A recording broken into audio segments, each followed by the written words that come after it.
as you said, if you're having an argument with someone and there's a risk of it escalating, who is better positioned to de-escalate it? Someone who is well known in the community, or someone who has been trained specifically in de-escalation, or a stranger who has a gun?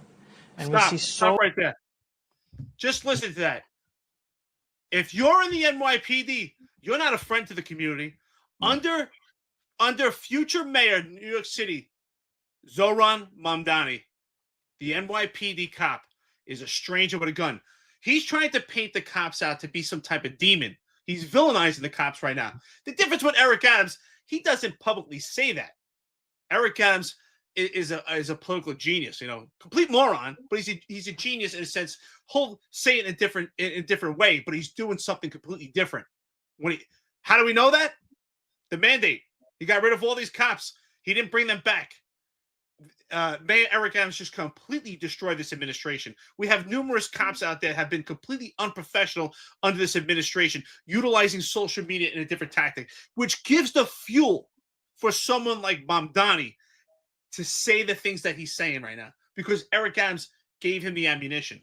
Eric Adams gave him the ammunition to say the NYPD is racist. Eric Adams gave him the ammunition to say such. Let's continue with the video. So many situations where encounters with police, the police arrive and all of a sudden the tension rises even astronomically to what it was prior. Right. And I think that we need to say and ask ourselves, look at how policing is done in the suburbs, in wealthier, whiter America. When people make mistakes, the answer is not to throw them in jail. No. The answer is not to, put them in a cage and throw away the key. The answer is to try and find a non-carceral solution. Absolutely. Community service, something where they learn from their mistakes. There's a sense of accountability and growth. All these kinds of things, which for many people in this country, especially Black people, are not offered the same opportunity. Okay. Stop right there, Marlon. What are your thoughts, especially when he says Black people? Wow. I mean, look what happened to you with the police department. What are your thoughts when you see that video? Yeah, so Ron, when you can, play that video of Brandon Johnson. I included to defund the police. Yeah, that's explain that. Yeah, what we're seeing is obviously an outbreak of incredible frustration and anguish that communities that have been isolated through poverty over generations. And what we have is sort of a typical, very standard, quite frankly, a very tired response to the regularly scheduled pandemic, which is structural racism. And that response has been to increase police presence that has not led to anything of substance to secure communities and to make communities whole. Yeah. So that video of Brandon Johnson, the mayor of Chicago, is right after the riots of the Summer of Love in 2020. And you notice his comments aren't that far off from what Mamdani is saying, and the reason why I brought up Chicago specifically is because as we're going to go into the some of Mamdani's policy documents right now, you'll see he uses Chicago as an example of a policy success, one of the policies that he plans on using. So I thought it appropriate that here you have Brandon Johnson making a similar comments about police, and Chicago right now has a violent crime rate of 11%, and that's a huge increase from years prior. And it's right now they're going through a 20-year high in aggravated assaults. Okay, so Chicago isn't doing well, and here you have Mamdani saying the similar comments about policing. So I think again, this. So you see on the image on the right in yellow is Mamdani's policy documents for his Department of Community Safety. Okay, and the box you see in black on the bottom is some of the crime rates for the cities that he touts as successes for the some of his policy initiatives, like the violence interrupter. Okay, Baltimore. Baltimore. Yeah. Well, that's the question. They said, yeah, he has Baltimore on there, and he also has Charlotte on there. But he has Charlotte, Maryland, and there's no Charlotte, Maryland. Okay, there's Charlotte, North Carolina, and those places. Charlotte's getting a little better because they're getting a lot of investment right now. But there's still a lot of dangerous patches, and especially in Baltimore. Baltimore is a city that seems to have been lost to time right now. You know. Yeah. So yeah, Marlon, not to cut you off, but I would say that Baltimore would be the last comparison for a success of a city. Yeah. I mean, listen, Thomas Edison said it took 1,000 failures, right? And those failures were actually 1,000 steps to success. So maybe for Mamdani, there's 1,000 different cities that are failures for him to make it to success. I don't see how that's a good comparison. I mean, Baltimore is the premise for the show The Wire. And you can see just the real estate decimation, the decimation of the police, the politics in Baltimore is so affected. This is the last, and in fact, this is the last comparison we should make it to. Baltimore, Eric, isn't Baltimore where the mayor, I think she got in trouble over it? I mean, it's a really corrupt town in the way it's run. I mean, I think they should be pulling executives. They should have Rob try to become the police commissioner. Maybe he can, I don't know if he can fix that town. I don't know, Rob. I don't know. It's really bad. Easy, Sal. I'll tell you what. If Rob takes over, I'll become a cop again.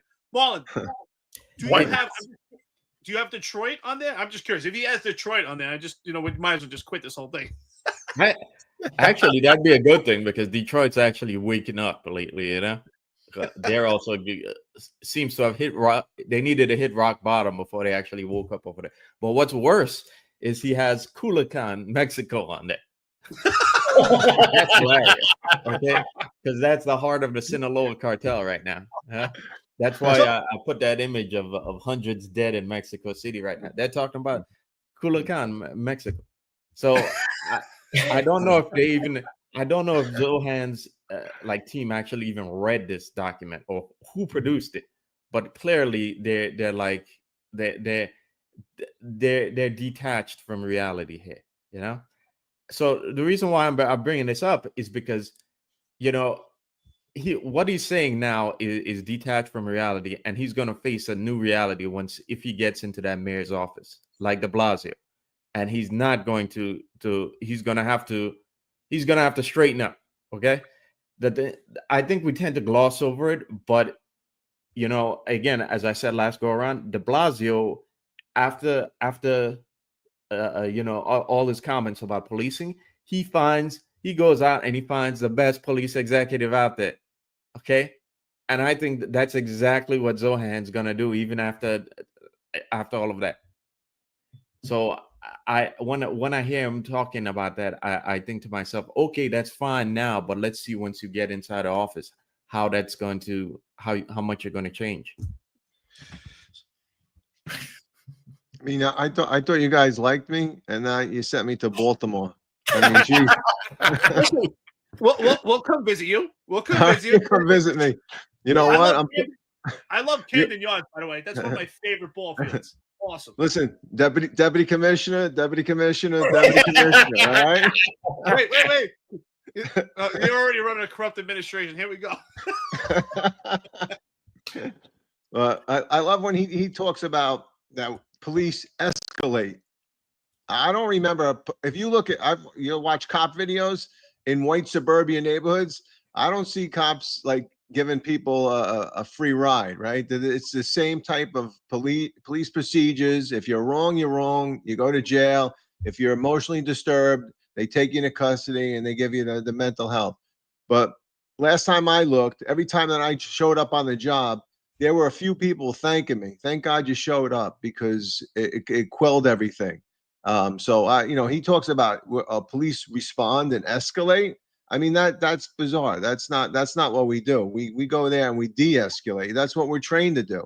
And if somebody sees cops there and gets pissed off that they're there, yeah, there may be one or two of those. But for the most part, we calm everything down and bring it down to a level where we can control it. So I think he's he's off base with that. And I totally agree with Sal, Marlon, and you, Eric, that he's going to turn around completely when he gets in that position and say, you know what, I can't handle it the way I thought I could. You know, they were better at it than I thought. You know.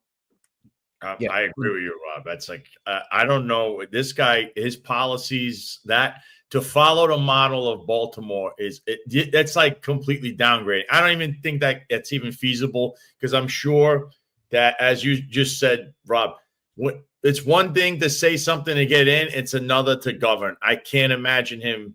He's going to see this and go, wait a minute, I can't do this. Now, what I saw, though, the video you played, those policy documents, that's what people need to focus on and start putting that out there. And you're going to get low information people that go, you know what, let me look into this. That's what you want. You don't want the rhetoric of he's a jihadi terrorist, because prove that, because he's not. You're pushing people to him because they don't like the ad hominem attacks. Remember when they called Trump a criminal, a felon? How'd that work out? And when Trump was calling Kamala Harris, I don't know if she's Indian or African American, or that, people don't want to hear that. They want to hear, what is your policy? So that policy right there, which sounds absolutely insane, if you're going to follow the model of Baltimore and all these failed cities, when New York City, as bad as it is, at least there's a structure, especially with the police department, it's going to go off the rails. I can't imagine that, because I think Bill de Blasio ran a similar platform. And then again, when he got there, what was he doing? The NYPD was his private security, and he got one guy fired and terminated, and he had to pay $500,000 in fines. So again, there's a lot of fear mongering here, and it shouldn't be. Stick to the policies. You saw that policy, hammer them on that, and present your own policy that trumps that or beats that, and the people will vote on this. But if you're going to go back to name calling and finger pointing, that might work in a WWE. It's not going to work when it comes to getting someone elected. Sorry, just won't. You know what's interesting, Marlon? I'm so glad that you brought up that chart, because I think it's really reflective of a comment that we got earlier, right? So there was a comment we got earlier. I apologize. I don't remember who it was from. If you made it, you can put it back up on the screen. Someone said Gen Zs are voting right now, right? So I think the reason why I said that kind of reflects on the stuff that Marlon pulled up, because for most of Gen Zs, I think they're born 97. So you got to figure during the Bloomberg era, they were young, they were little kids they're not watching politics, they're not affected by it. You know, you're a small kid, you stay into your neighborhood. Here we go. TFR 60, Gen Zs are now voting.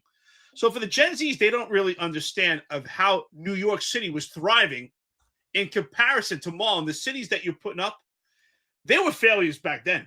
Baltimore was a failure back then, right? Baltimore, Detroit, St. Louis. You look at these cities that New York City was failing with crime also, and New York City separated from that and started to do well under Giuliani and into Bloomberg, and utilizing the court case of People versus DeBoer as a great crime tactic. Unfortunately, anytime you put a number on something, it gets distorted. And the reason why I say that is the Gen Zs don't realize what New York City was like and how it transformed into a place to be proud of. And at that time, that's when I say the NYPD was the GOAT of policing.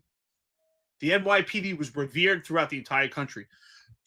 And so the Gen Zs never got a chance to see that. So they're seeing what the police department looks like now, what the city is like now. They're growing up in a complete different era. And the Gen Zs are voting. They see Mamdani. Oh, here's someone that's going to give stuff as free. The NYPD is a complete failure. He's going to move away from that. They don't remember the NYPD being the go-to policing, being that pride organization known throughout the entire world. You know, unfortunately, I'm traveling right now, and people are like, what's going on in that city? What's going on there? What's going on with the NYPD? And I got to kind of put my head down like, I don't know. You know, watch New York's Finest Return Unfiltered podcast. Watch Executive Perspective. Watch Sal Greco. Watch The Finest Unfiltered. You know, we're trying to get the word out there. You've just watched a clip from our live episode. Click the description to watch the full episode. Like, share, and subscribe for more videos just like this.